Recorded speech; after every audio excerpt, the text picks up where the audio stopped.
Hello दोस्तों, प्रतिमा GS academy पे आप सभी का स्वागत है। दोस्तों, आज हम चर्चा करेंगे महात्मा गांधी पर। महात्मा गांधी का जन्म, महात्मा गांधी से संबंधित अन्य तथ्य, उनकी बौद्धिक क्षमता को प्रभावित करने वाले अन्य कारक कौन कौन से हैं। आप लोग लाइक करें, शेयर करें और जिन दोस्तों ने अभी तक हमारे चैनल को सब्सक्राइब नहीं किया है वो सब्सक्राइब कर लें। दोस्तों, महात्मा गांधी भारत के राष्ट्रपिता कहे जाते हैं और महात्मा गांधी को राष्ट्रपिता कह करके संबोधित किए थे सबसे पहले सुभाष चंद्र बोस साहब।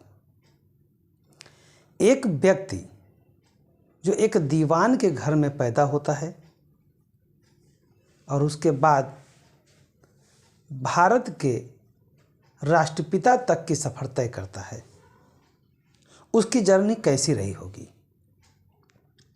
उसके साथ देने वाले कैसे रहे होंगे, उसकी मनोवृत्ति कैसी रही होगी और उसके विचार को प्रभावित करने वाले कारक कौन कौन से रहे होंगे। एक व्यक्ति, उसका व्यक्तित्व बड़ा कब हो जाता है ये उस व्यक्ति को नहीं पता होता है। उसके कर्म, उसके द्वारा चुने गए मार्ग और उनके द्वारा किए गए कार्यों के उद्देश्य और परिणाम ही निर्धारित करते हैं कि किस व्यक्ति का क्या अस्तित्व होगा।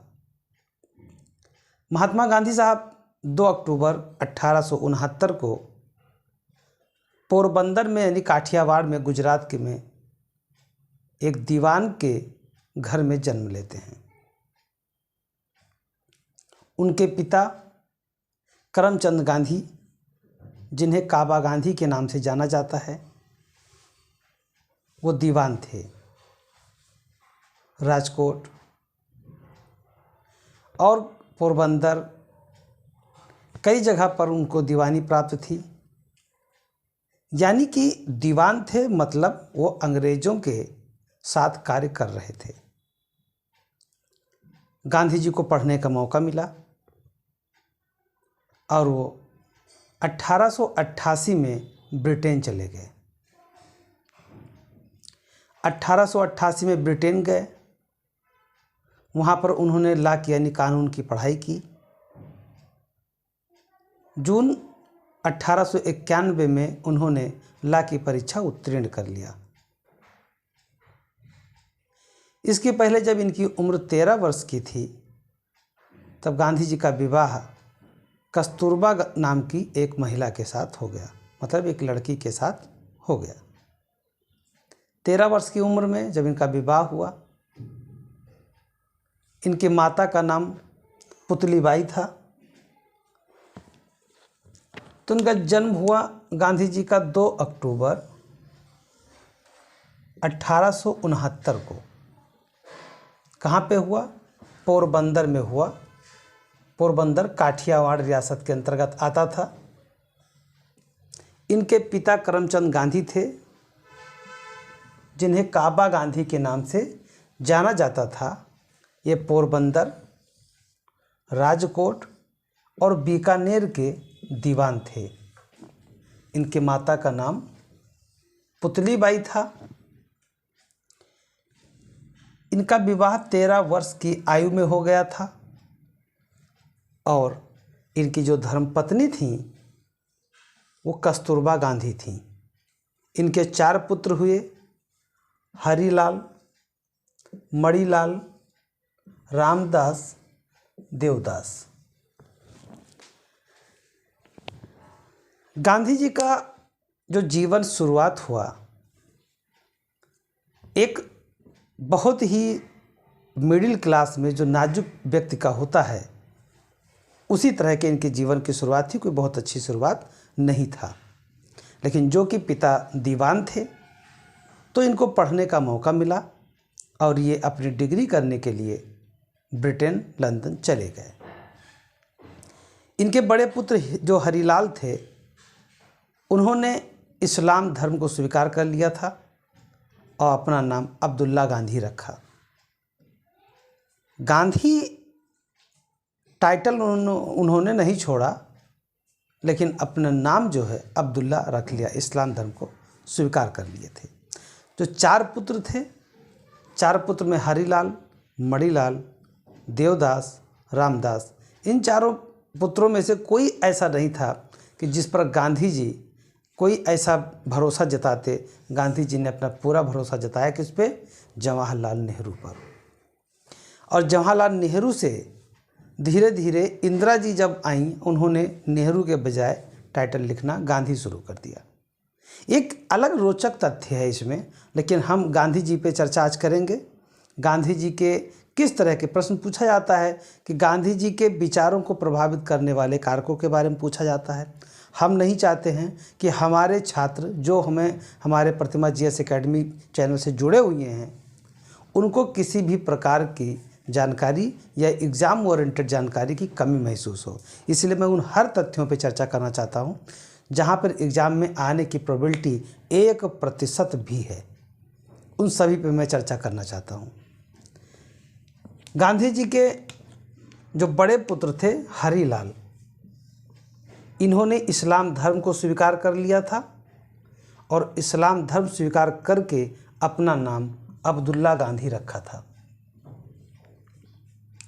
गांधी जी के विचारों के जो प्रेरणा स्रोत थे वो केवल भारत की कुछ चुने हुए पुस्तकें नहीं थीं। कहा गया यदि आप चल सकें तो 10 कदम चलिए, यदि आप 10 किताबें पढ़ना चाहते हैं तो आप 10 जगह घूमिए, चलिए, दौड़िए, महसूस कीजिए। ये मैं नहीं, ये हमारे जो पूर्व विद्वान रह चुके हैं उन लोगों का कहना है। गांधी जी केवल भारत के रूप में ही नहीं, पूरे विश्व के आधार पर जो अच्छी चीज़ें थी, जो अच्छी बुकें थीं या जो कोई किसी स्कॉलर की किताबें थीं, उन्हें पढ़ना शुरू कर दिया। सबसे पहले उन्होंने क्या पढ़ा? भारत का गीता। जब उन्होंने गीता पढ़ी तो गीता को उन्होंने आध्यात्मिक पुस्तक का नाम दिया। गांधी जी वैसे तो बहुत असफल व्यक्ति थे। एक उनकी रोचक कहानी है, किंवदंती भी हो सकती है। पहली बार जब ये लंदन में अपनी पढ़ाई पूरी कर रहे थे, बैचलर ऑफ लॉ में एक विशेषता होता है कि जब आप लास्ट समय में पहुंचते हैं तो आपको प्रैक्टिस के लिए एक कोड बना होता है कॉलेज में, उसमें प्रैक्टिस करनी होती है, आपको अपना वक्तव्य देना होता है। गांधी जी को जब पहली बार बोलने का मौका दिया गया तो गांधी जी केवल इतना बोल पाए, मैं मोहनदास, और कर करके बैठ गए, हाथ पैर कांपने लगे। खैर, पहली बार कोई किसी के वक्तव्यों को या कहीं पर संबोधन करना, बात करना, बोलना इतना आसान नहीं होता है। गांधी जी जब भारत लौट करके आए, यहाँ पर जब उन्होंने अपना मुंबई में उच्च न्यायालय में जब प्रैक्टिस शुरू किया, वहाँ भी नहीं चला। इसके बाद में एक किस्मत की बात कह लीजिए या गांधी जी की ज़रूरतें कह लीजिए, जिसकी जहाँ ज़रूरत होती है ऊपर वाला वहाँ पहुँचा देता है। गांधी जी के साथ भी ऐसा ही घटना थी। हम उस पर चर्चा करें उसके पहले मैं ये बता दूं कि गांधी जी के बौद्धिक विकास में किसका किसका योगदान था। वैसे तो भारत में गांधी जी के जो राजनीतिक गुरु थे गोपाल कृष्ण गोखले थे, लेकिन गांधी जी जब भारत में पुनः आगमन हुआ था उनका, उसके पहले वो विश्व के कई अन्य जगहों पर घूम चुके थे, कई लोगों से मिल चुके थे। दक्षिण अफ्रीका में उन्होंने कई बार संघर्ष भी किया था। तो इनके जो प्रभाव थे उसको देख लेते हैं। 1889 में पहली बार गांधी जी ने गीता का अध्ययन किया, श्रीमद् भागवत गीता का अध्ययन किया और इसे आध्यात्मिक संदर्भों की पुस्तक कहा। गांधी जी ने जब श्रीमद् भागवत गीता का अध्ययन किया तो श्रीमद् भागवत गीता का अध्ययन जिस रूप में है संस्कृत में, उसमें नहीं, अंग्रेजी में किया। अंग्रेजी के अनुवाद के रूप में उन्हें पुस्तक प्राप्त हुआ था, उसका अध्ययन किया था और तभी उन्होंने कहा कि हम जिस देश में रहते हैं वहाँ पर इतनी गूढ़ बातें कही गई हैं, आपके कर्मों को, आपके कर्तव्यों को श्रीमद् भगवत गीता में बताया गया है, जीवन के रहस्य के बारे में बताया गया है, जीवन की वास्तविकता के बारे में बताया गया है। श्रीमद् भगवत गीता में भगवान श्री कृष्ण अर्जुन को संबोधित करते हुए जो गीता सार है, उसमें महाभारत जब हो रहा था तो गीता है और गीता का एक संक्षिप्त रूप है गीता सार। गीता सार में कहा गया कि स्वप्रेरणते, यदि आपका स्वयं का कोई प्रेरणा है तो वो आपके लिए सबसे बड़ी प्रेरणा होती है। यदि आप स्वयं कोई कार्य करना चाहते हैं तो वो आपका ज़रूर पूरा होगा, यदि आप उसे करने के लिए वास्तविक रूप से सोचते हैं तो। ये माइंड गेम जो होता है, जो थिंकिंग पावर होती है, भाई कहा गया छित जल पावक गगन समीरा, पंच तत्व यह अधम शरीरा। यानी 5 तत्व से जिस तरह से पूरा गगन है उसी तरह से शरीर भी बना हुआ है। हमारे ऋषि मुनि पहले हुआ करते थे, आंख बंद किए फड़ाक से कहीं और जाके चले जाते थे, वहाँ प्रकट हो जाते थे। तो ये कल्पनाएं नहीं थीं, उनका आध्यात्मिक लेवल इस लेवल का पहुँच चुका होता था कि वो अपने शरीर को उस एटमॉस्फेयर में विलीन कर लेते थे और इसलिए मन की गति से चले जाते थे। रामचरितमानस में भी एक हमारे जो गोस्वामी तुलसीदास जी ने बताया है, परशुराम जी को, भगवान परशुराम को 2 वरदान मिला था। एक तो मन से तेज चलने की शक्ति प्राप्त थी और दूसरा उन्हें अनन्य साहस ताकत थी उनके पास। जब भगवान राम राजा जनक के यहाँ पे पहुँचे थे और धनुष को उन्होंने जब तोड़ दिया था तो भगवान परशुराम को गुस्सा आया था, क्योंकि उनके आराध्य, उनके इष्ट भगवान शिव का धनुष था और उस धनुष की रक्षा का दायित्व भी उनके हाथ में था। लेकिन पहले से लिखे हुए जो शब्द हैं, इसका तात्पर्य ये है कि मन के गति से चलने का जो तात्पर्य है वो केवल इतना है कि आप अपने अनुसार सोच करके उस वक्तव्य को, उस शक्ति को प्राप्त कर सकते हैं। महात्मा गांधी जी उस चीज़ को मानते थे। राम राज्य वो कहते थे और राम है राम रटन लागे जिभिया, और ख़ास करके 2-4 भजन ऐसे थे भगवान राम के से जुड़े हुए जो गांधी जी हमेशा गाया करते थे। गांधी जी बहुत बौद्धिक वर्ग में इतना आगे निकल चुके थे कि उन्हें पता था कि हमें जनता को कैसे जीतना है। नेशनल मूवमेंट में मैंने गांधी जी के योगदान के बारे में चर्चा किया है कि किस तरह से गांधी जी ने अपना योगदान भारत की आज़ादी में दिया और किस तरह से वो राष्ट्रपिता बने। गांधी जी ने सबसे पहले गीता पढ़ा और उसके बाद सितंबर 1894 में लियो टॉलस्टॉय की एक पुस्तक है, तुम्हारे हृदय में ईश्वर का राज्य, इसका अध्ययन किया। लियो टॉलस्टॉय कहते थे कि ईश्वर दिखता तो नहीं है, लेकिन वो आपके दिलों पे राज करता है। यदि आप किसी कर्तव्य को कर रहे हैं, यदि टॉलस्टॉय की पुस्तक के माध्यम से गांधी जी एक वक्तव्य कहते थे जो कि सर्वथा सत्य भी है कि यदि कोई कार्य आप करते हैं और करते समय अच्छा नहीं लग रहा है लेकिन परिणाम बेहतर होता है तो खुशी मिलती है, वो कार्य अच्छा है। यदि कोई कार्य करते हुए आपको अच्छा तो लग रहा है लेकिन परिणाम अच्छे नहीं हैं और फिर गिल्ट महसूस हो, वो कार्य अच्छे नहीं हो सकता। शंकराचार्य जी कहते थे कि ब्रह्म सत्यम जगत मिथ्या जियो ब्रह्म नापरा, मतलब ब्रह्म सत्य है और जगत मिथ्या है। वो ब्रह्म किसकी बात करते थे? वो भी कहते थे कि ब्रह्म तुम में है। और कई लोग इसका इस तरह के बताते हैं, अहम ब्रह्मास्मि। इसके 2 रूप हैं।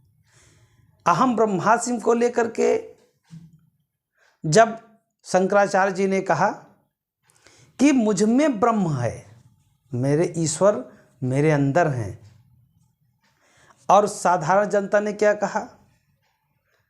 साधारण जनता ने क्या समझा? उन्होंने कहा कि ब्रह्म सत्यम, ब्रह्म सत्यम, ब्रह्म सत्यम जगत मिथ्या, जियो ब्रह्म है नापरा। और फिर कहा अहम ब्रह्मास्मि।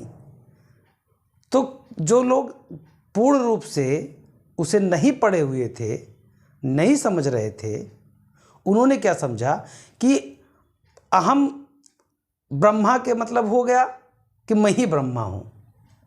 जबकि वास्तविकता क्या था कि ब्रह्म सत्यम जगत मिथ्या, जियो ब्रह्म है नापरा, मतलब ब्रह्म सत्य है और जगत मिथ्या है, और अहम ब्रह्मास्मि मतलब मुझ में भी ब्रह्म है। मैं ही ब्रह्मा हूँ ऐसा नहीं है उसका तात्पर्य। लेकिन कुछ अज्ञानी पुरुष जो हैं या ज्ञानी मानव हैं, वो कहते हैं अहम ब्रह्मास्मि का मतलब मैं ही ब्रह्मा हूँ, जबकि ऐसा नहीं होता है।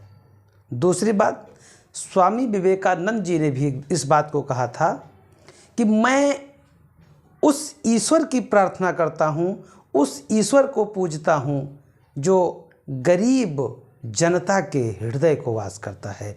मैं गरीब, उस गरीब को मैं अपना ईश्वर मानता हूँ जिसकी सेवा करने का मुझे दायित्व मिलता है, जिसकी सेवा करने का मुझे मौका मिलता है, उसे मैं अपना ईश्वर मानता हूँ। यानी मेरा ईश्वर वो गरीब कुचला दरिद्र है जो भोजन के लिए तरस रहा है, मैं उसे योग्य बना सकूँ, यही हमारा ईश्वर है। और वही टॉलस्टॉय जी, लियो टॉलस्टॉय की पुस्तक तुम्हारे हृदय में ईश्वर का राज है, उसमें भी इसी वक्तव्य को बताया गया है। मतलब जितने दार्शनिक हैं उन लोगों ने अपने अपने ढंग से अलग अलग बातें बताई। गांधी जी अक्सर कहा करते थे कि पाप से घृणा करो, पापियों से नहीं। अक्सर आज आने वाले समय में या जो बीत गए समय में इन बात, यानी कि पाप से घृणा करो पापियों से नहीं, ये सब जो वक्तव्य हैं गांधी जी के दिए हुए, ये लियो टॉलस्टॉय की पुस्तक तुम्हारे हृदय में ईश्वर का राज है उसमें से इन्होंने प्राप्त किया था। वही सविनय अवज्ञा आंदोलन जो विचार है गांधी जी को कहाँ से मिला था? एक अमेरिकी समाज सुधारक और लेखक हैं हेनरी डेविस थोरो। हेनरी डेविस थोरो की पुस्तक है सिविल डिसऑबियंस। हेनरी डेविस थोरो की पुस्तक सिविल डिसऑबियंस है, उसमें इनको मिला था। वहीं से इन्होंने सविनय अवज्ञा आंदोलन के बारे में चर्चा किया था। और गांधी जी इस विचार से सहमत थे कि वही सरकार सबसे अच्छी है जो सबसे कम दिनों तक शासन करे। ये कौन कह रहा था? ये हेनरी डेविस थोरो ने अपनी पुस्तक सिविल डिसऑबियंस में बताया है। सिविल डिसऑबियंस में बताया गया कि कोई भी व्यक्ति, कोई भी सरकार वही अच्छी हो सकती है जो कम से कम शासन करे। और आज की जो सरकार है उनका जो वक्तव्य है, चाहे वो प्रधानमंत्री नरेंद्र मोदी जी का हो, भारतीय जनता पार्टी का हो या उनके सहयोगी अन्य कोई दल हो, जो ये कहते हैं हम कम शासन और ज़्यादा सुशासन की बात करते हैं, तो उसका वक्तव्य सीधा यहीं से हेनरी डेविड थोरो के तहत लिया जाता है। गांधी जी के विचारों में पर बाइबिल का अध्याय पर्वत प्रवचन ने काफ़ी प्रभावित किया। जॉन रस्किन की पुस्तक है अनटू दिस लास्ट से प्रभावित होकर उन्होंने गुजराती भाषा में अनुवाद सर्वोदय के नाम से किया। महात्मा गांधी जी जब कोई भी आध्यात्मिक पुस्तक पढ़ते थे, कोई भी कार्य करते थे, एक कहानी मैं आपको सुनाता हूँ। एक कहानी है, उसे गांधी जी के वक्तव्यों से भी समझ सकते हैं और गांधी जी के विचारों से भी समझ सकते हैं। एक गांधी जी इतना पॉपुलर हो चुके थे पूरे भारत में कि पूरे भारत का पूरे विश्व में पॉपुलर थे। एक महिला का एक ही लड़का था और वो कहा नहीं मानता था, गुड़ इतना ज़्यादा खाता था कि उसके दांत एकदम काले हो गए थे, गिरने वाले थे। तो महिला ने कहा कि मैं महात्मा गांधी जी से तुम्हारी शिकायत कर दूंगी और वो तुमको गुड़ खाने से मना कर देंगे।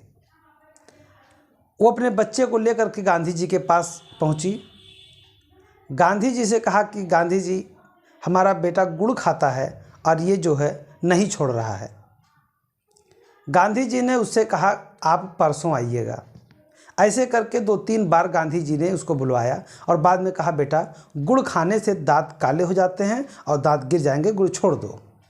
लड़का बहुत नाराज हुआ कि इतनी बात जब कहना था तो उसी दिन कह देते।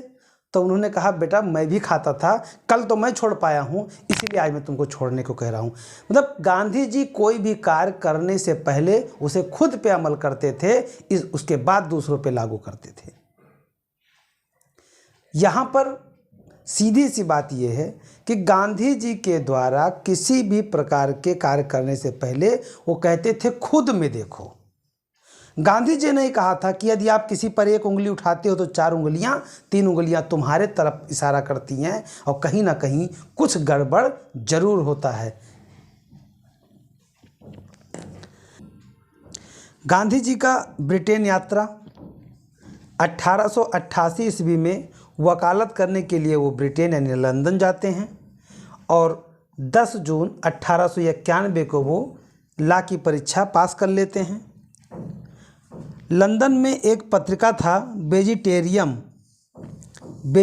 में इन्होंने सबसे पहले अपना एक लेख लिखा था और उसके बाद में वो भारत आए।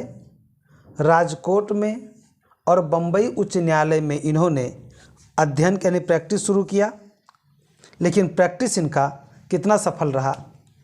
अगर वहाँ सफल होते शायद आज राष्ट्रपिता नहीं होते, इसीलिए वहाँ वो असफल हुए। और दोस्तों मैं आपको एक बात और छोटी सी बता देता हूँ कि इंसान को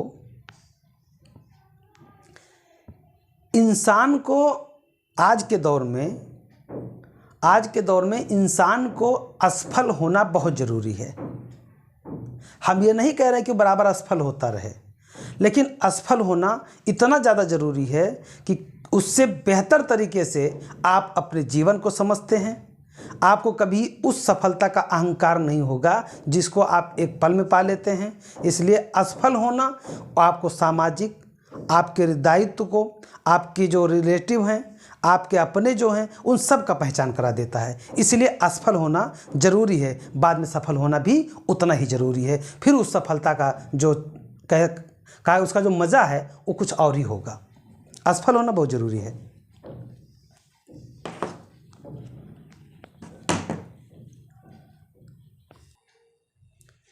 अब गांधी जी का अफ्रीका दौरा कैसे हुआ?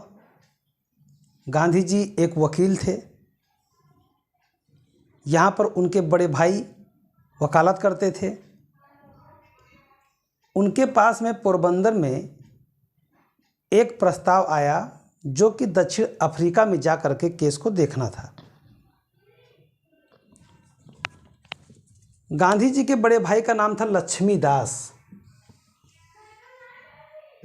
गांधी जी के बड़े भाई का नाम था लक्ष्मीदास और एक मेमन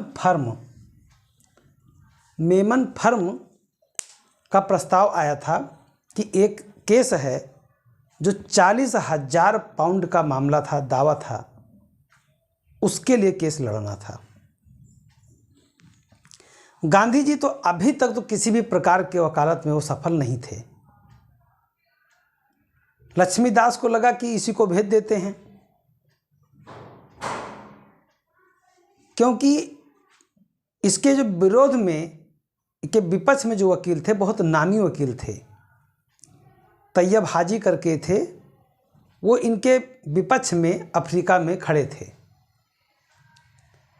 गांधी जी को जाना था, लेकिन गांधी जी ने भी अपनी पूरी मेहनत लगा दिया। उस फर्म का नाम था दादा अब्दुल्ला कंपनी। दादा अब्दुल्ला कंपनी यानी अब्दुल्ला और उनके मित्रों के द्वारा मिल करके उस फर्म को बनाया गया था और 40,000 पाउंड का मुकदमा था। जब गांधी जी पहुँचे, गांधी जी नटाल बंदरगाह पर पहुँचे और नटाल उच्च न्यायालय में पंजीकृत होने वाले वो भारत के पहले अधिवक्ता बन गए। वहाँ पंजीकरण करवाया और गांधी जी खूब मेहनत किए। इतना मेहनत किए, मेहनत करने के बाद में उसका परिणाम निकला कि गांधी जी अपने जीवन का पहला मुकदमा जीत गए। मुकदमा जीतना अब्दुल्ला के लिए इतना निर्णायक हुआ कि उन्होंने अपना मकान, इतना धन, सब कुछ गांधी जी को दे दिया। गांधी जी बोले ठीक है। उस समय गांधी जी अभी कहानी क्या है, को का जाने पीर पराई, जब तक अपने ऊपर ना आई। गांधी जी अपने को अंग्रेज से कम समझते ही नहीं थे।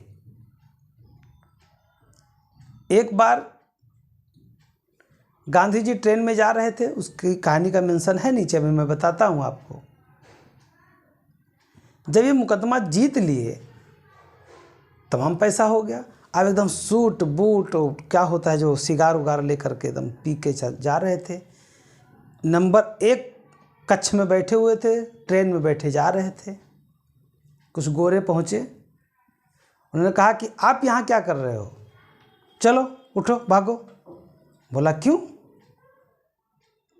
मैं आपसे बेहतर अंग्रेजी जानता हूँ, मैं आपसे बेहतर तरीके से किसी भी कार्य को करने में सक्षम हूँ, आपसे ज़्यादा टैक्स भरता हूँ, पैसा भी कमाता हूँ, और जिसके नेतृत्व में तुम राज करते हो उसी के नेतृत्व में हम भी हैं, तो मैं क्यों जाऊं? बोले कि because you are black man, I am a white man. तो बोले ये क्या होता है, हम भी तो तुम्हारे कितना साफ हैं। कहे no no no no no no, but you are not a English, you are a Indian, poor Indian, black Indian. कहे जा रहे हो कि धक्का मारूं? गांधी जी कहे अच्छा। तो अच्छा कहते कहते तो धक्का मार के गांधी को फेंक दिया गया, चलो हटो भागो। प्रतिशोध की ज्वाला जब धधकती है तब इंसान पैसे पे नहीं, कार्य पे फोकस करता है।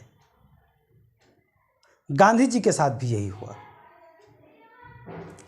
गांधी जी को जब फेंक दिया गया उतार करके, तो गांधी जी ने वहीं पे प्रतिशोध ले लिया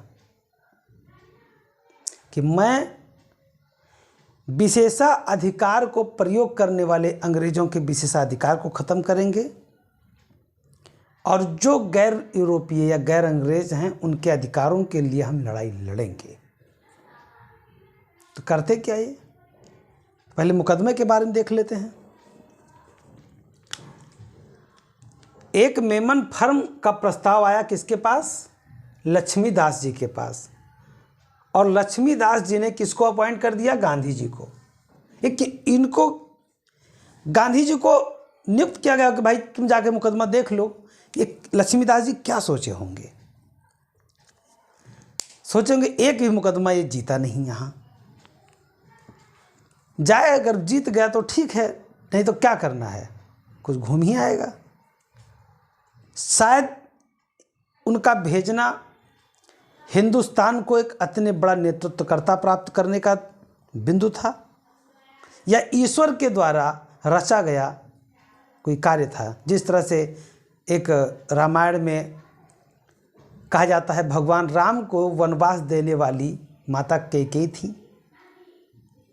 माता कैकेयी पे लांछन तो लगा दिया गया, लेकिन जब भी भगवान राम जन्म लिए और बड़े हुए, तब तक उनका पूरा कार्य देखना, लाड करना, प्रेम देना, प्यार करना, मानना, खिलाना, सारा दायित्व माता कैकेयी करती थी। कैसे बीत गए वो दिन, कैसे बीत गए वो दिन जो प्रेम के लिए बहते थे, अचानक एक रात में प्रलय आ गया।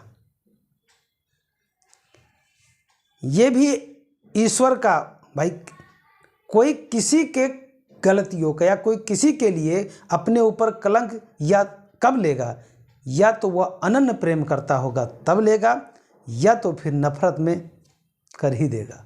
दोनों बातें होती हैं। तो नफरत तो माता कैकेयी में थी नहीं, और प्रेम उन्हें पता था, लेकिन वो इसके लिए स्वयं भागीदार थीं। या जिह्वा में जिस तरह का दिखाया गया है, रामचरितमानस में कहा जाता है माता सरस्वती का जो है उनके जिह्वा पे वास करना, बुलवाया जाना, सत्यता क्या है। लेकिन जो भी है वो एक राम को पुरुषोत्तम बनाया और एक पुरुष को पुरुषों में उत्तम के साथ भगवान नारायण के अवतार को साबित कर दिया। हम तो मानव की भांति जन्मे थे, मेरी माता ने मुझको भगवान बना दिया। हम पुरुष थे, ये हम जानते थे, हम पुरुषों में उत्तम होंगे, ये मेरे पिता के वक्तव्यों ने बना दिया। भगवान राम कोई एक देवता नहीं है, एक विचार, एक संस्कार हैं। जितने लोग भगवान राम की पीढ़ी को लेकर के चलते हैं, जय श्री राम का नारा लगाते हैं, मैं ये नहीं कह रहा हूँ कि मानना गलत है, अरे कम से कम उसके 2%, 1% भी अपने ऊपर उतार करके तो देखिए। शायद लक्ष्मीदास के अंदर इन विचारों को ना रहा हो कि गांधी जी राष्ट्रपिता बन जाएंगे, लेकिन ये जरूर रहा होगा कि यदि ये सफल हो गया तो अपने पैरों पे जरूर खड़ा हो जाएगा। तो गांधी जी के उस फर्म का नाम क्या था? दादा Abdullah and company. Memon firm का नाम था दादा अब्दुल्ला एंड कंपनी, और दावा था 40,000 पाउंड का। और इसके प्रतिपक्षी में वकील कौन थे? तैयब हाजी खां मोहम्मद। तैयब हाजी खां मोहम्मद दक्षिण अफ्रीका के जाने माने वकील थे। उनके सामने एक लड़का गया था वकालत करने, और वो भी भारत से। नाम था मोहनदास गांधी। वो बाद में मोहनदास करमचंद गांधी हो गया। आपका व्यक्तित्व बढ़ता है तो आपका नाम भी बढ़ता है। नाम कितना भी हो फिर जुड़ जाता है। जैसे सुरेश रमेश तेंदुलकर, ऐसे करते करते सबका नाम बढ़ जाता है, इनका भी बढ़ गया। फिलहाल इनके पिताजी ऑलरेडी बहुत नामी व्यक्ति थे। मुकदमा कहाँ चल रहा था? ट्रांसवाल में। मुकदमा ट्रांसवाल में चल रहा था, और प्रतिवादी कहाँ पे था? प्रिटोरिया में। ध्यान रहे, जिस तरह मैं बता रहा हूँ, एग्ज़ाम में ऐसे बिंदु निकाल करके पूछ लिए जाते हैं और लगता है कि यार कितना गहराई से पूछा, कितना कठिन था। प्रतिपक्षी वकील थे गांधी जी का तैयब हाजी खां मोहम्मद। फर्म का नाम था दादा अब्दुल्ला एंड कंपनी। दावा 40,000 पाउंड का था, और मुकदमा ट्रांसवाल में चल रहा था। प्रतिवादी प्रिटोरिया में बैठा था। प्रस्ताव दादा अब्दुल्ला के द्वारा नहीं आया था, ये ध्यान रखा जाए। कई बार लोग देखते हैं कि जब दादा अब्दुल्ला एंड कंपनी का नाम आता है वह दादा अब्दुल्ला का कर देते, नहीं। उनके सहयोगी थे, उनके साझेदार सेठ अब्दुल करीम झाबेरी के द्वारा आया था। जो प्रस्ताव आया था मुकदमे के लिए, वो प्रस्ताव दादा अब्दुल्ला के साझेदार थे सेठ अब्दुल करीम झाबेरी की ओर से यह प्रस्ताव आया था, और इस प्रस्ताव को लक्ष्मीदास जी ने स्वीकार किया और अपने छोटे भाई करमचंद गांधी जी को भेजा गया। 1893 में गांधी जी एस तिलस्ड़ा नामक जहाज से दक्षिण अफ्रीका गए थे। अब देखिए, गांधी जी गए थे 1 साल के लिए। शायद मुकदमा जीतते और ट्रेन से ना फेंके गए होते तो भारत आते, तो ना पूछा था कौन से जहाज से गए थे, क्या करने गए थे, जीते कि नहीं। बहुत लोग मुकदमा जीते, लेकिन कहा जाता है कि जिस कार्य के लिए आप जाते हैं वो कार्य इतना बड़ा मंच आपको दे दे जिससे आप नामी, ग्रामी, रथी, महारथी बन जाएं, तो आपके छोटे छोटे कार्य का भी मेंशन किया जाता है। गांधी जी 1893 में एस तिलस्ड़ा नामक जहाज से दक्षिण अफ्रीका गए थे, और पहले वो लामू पहुँचे, उसके बाद मुम्बास पहुँचे, उसके बाद नटाल बंदरगाह जो उस समय डरबन के नाम से जाना जाता था वहाँ पहुँचे, और नटाल उच्च न्यायालय में पंजीकृत होने वाले वो पहले भारतीय अधिवक्ता थे, पहले भारतीय अधिवक्ता थे और अब्दुल्ला केस जीत गए। यानी कि गांधी जी जहाँ जहाँ जाना पड़ा, 1 वर्ष तक इतना मेहनत किए, जो भी 6-7 महीना 8 महीना लगा, इतना मेहनत किए कि इतना मेहनत किए कि केस को जीत लिए। मारित्सवर्ग कांड। अब गांधी जी के साथ मारित्सवर्ग में एक कांड हो जाता है। यही कांड जो है गांधी जी का निर्णायक मोड़ होता है। मारित्सवर्ग उस समय नटाल की राजधानी थी। गांधी जी 1893 में डरबन से प्रिटोरिया की यात्रा कर रहे थे। ध्यान रहे कहाँ से कहाँ कर रहे थे, डरबन से प्रिटोरिया की यात्रा कर रहे थे और बैठे हुए थे A क्लास के श्रेणी में, बैठ करके अपना जा रहे थे। कोट बोट सूट वूट में सब में बैठे हुए थे, पहने थे, और उसमें केवल अंग्रेज बैठते थे। गैर अंग्रेज उस ट्रेन में, उस बोगी में नहीं बैठता था। पीछे 2 डिब्बे लगे होते थे, जैसे भारत के रेलवे में पीछे 2 डिब्बे लगे होते हैं जो अनारक्षित होता है, कोई भी जाता बैठता है और उतर लेता है। ऐसे ही लगे होते थे उस समय भारतीयों या गैर भारतीयों के लिए जो ब्रिटेन के नहीं होते थे। गांधी जी A क्लास के श्रेणी में जाकर के बैठ गए। गांधी जी को लगा कि मैं पढ़ा लिखा हूँ, मेरी अंग्रेजी बेहतर है, सूट बूट में हूँ, थोड़ा साफ भी लगता हूँ, चेहरे भी साफ हैं। एकदम अंग्रेज दिखने की कोशिश कर रहे थे महात्मा गांधी जी। लेकिन वहीं 2 टपररू टाइप के पहुँच गए। गांधी जी पूछे, कहाँ, यहाँ कहाँ बैठे हो? बोले, क्यों? मैं भी बैठा हूँ, मैं भी एकदम सूट बूट में हूँ। बोले, ऐसा नहीं होगा, चलो उतरो। बोले, क्यों उतरूँ? तुमसे बेहतर अंग्रेजी जानता हूँ, तुमसे बेहतर कमाता हूँ, तुम भी उसी राज्य में हो, अंग्रेज के राज्य में, हम भी अंग्रेज के राज्य में हैं, तो तुम्हारी ये कैसे अधिकार है कि तुम हमको हटा दो? हम नहीं जाएंगे, हम यहीं बैठेंगे। बोले, उठ रहे हो कि लात मार के भगाऊं? गांधी बोले कि पहले बोलना सीखो। वह उठा करके सब वहीं फेंक दिए। जब गिरा दिए, और गिराए नहीं, जो गांधी जी लिए थे बैगों को लात मार के गिरा दिए। अब गांधी को लगा रही तो घर बेइज्जती हमारी है भाई, ऐसी बेइज्जती तो हमारी, हम मुकदमा हारते थे तब भी नहीं होती थी, आज जीतने के बाद इतनी बड़ी बेइज्जती, ये कैसे बर्दाश्त कर लें? और थे तो भारतीय। गांधी जी ने वहीं प्रण कर लिया कि मुझे अब अधिकार, जो विशेषाधिकार अंग्रेजों के, उसे समाप्त करना है और भारतीयों या गैर भारतीय जो हैं उनके अधिकारों के लिए लड़ना है। अब इसके लिए गुस्सा थे ही, पहुंच गया अब्दुल्ला के घर। अब्दुल्ला कह रहे, ये घर तुम्हारा है, तुमने मुझे साख दिलाया, तुमने मुझे जीत दिलाया, ये घर तुम्हारा है, जिस चीज़ के लिए तुम इसका प्रयोग करना चाहते हो कीजिए, पैसे की चिंता मत कीजिए, वो मैं दूंगा। अब क्या था, गांधी जी शुरू कर दिए। गांधी जी ने अपना संघर्ष, अधिकारों के लिए संघर्ष प्रारंभ करना शुरू किया और दक्षिण अफ्रीका में नटाल विधानसभा में गांधी जी ने एक प्रस्ताव के रूप में वो दिया, विज्ञापन दिया कि अंग्रेजों के विशेषाधिकार को ख़त्म किया जाए, ऐसा प्रस्ताव पेश किया जाए।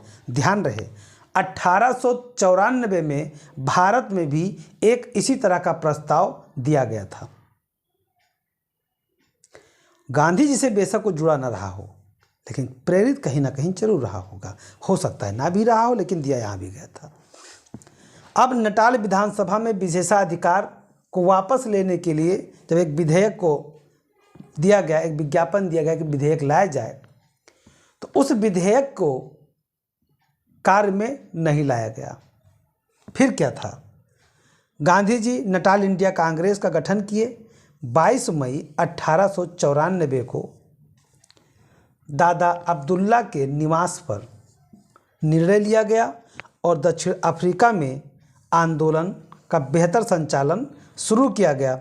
गांधी जी 1 वर्ष के लिए गए थे और वो लगभग 21 वर्ष प्लस वहाँ पे रुक करके फिर वहाँ पर विजय प्राप्त करके सत्याग्रह शुरू करके फिर 9 जनवरी 1915 को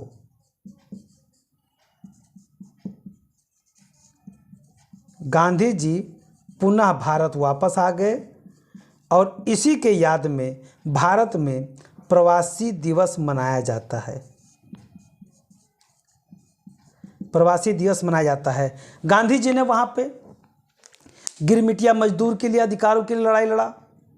गांधी जी ने जितने भी प्रकार के संभव थे वो सारे सत्याग्रह का वहाँ पे जो है पहली बार कार्य किया और उसके विजय के पश्चात जब भारत में आए तो उन्होंने वही कार्य भारत में भी किया। गांधी जी अपने कार्यों से इतना ज़्यादा आगे निकल गए, देश के लिए इतना कुछ समर्पित कर दिए कि आज वो भारत के राष्ट्रपिता के रूप में जाने जाते हैं। तो दोस्तों, मैं अपने क्लास को यहीं पे समाप्त करता हूँ। धन्यवाद। जय हिंद, जय भारत।